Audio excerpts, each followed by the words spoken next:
Asian music.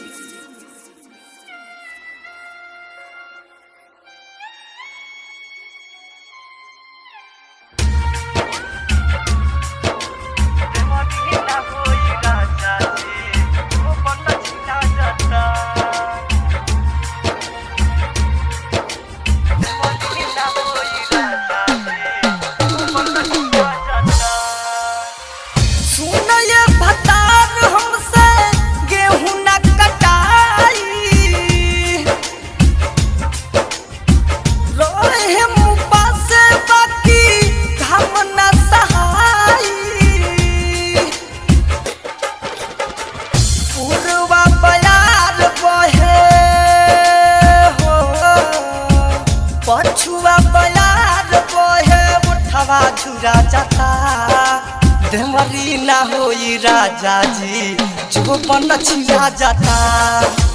देवरी ना होई राजा जी जो बन छिला जाता।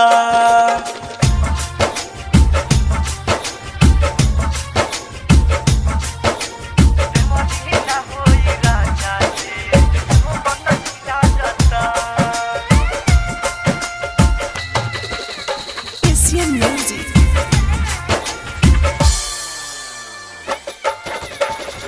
ऊपर से पसीना छोड़े नीचे से खूटी भरे नैहर के मजा कइल आज हमरा याद पड़े।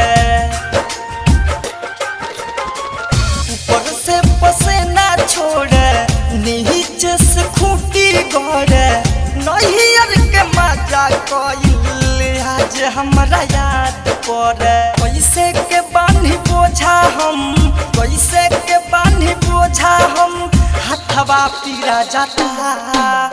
देवरी ना होई राजा जी जो बन छिला जाता। देवरी ना होई राजा जी जो बन छिला जाता।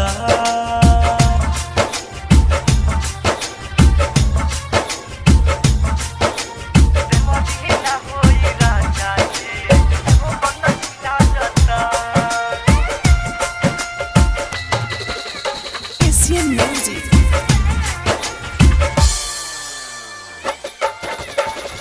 कोमल कलाई हमार गतन न फराई मन के घरे हमारा पापा के बोलाई।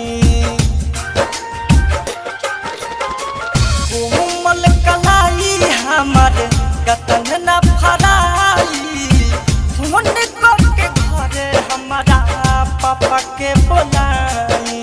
फारूक को भारी मानी ना बाबा प्रिंस मानी ना देहिया छना जाता। देवरी ना होई राजा जी जो बन छिला जाता।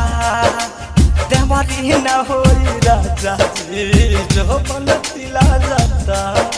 Recorded by Aaradhya recording studio Kaithwalia.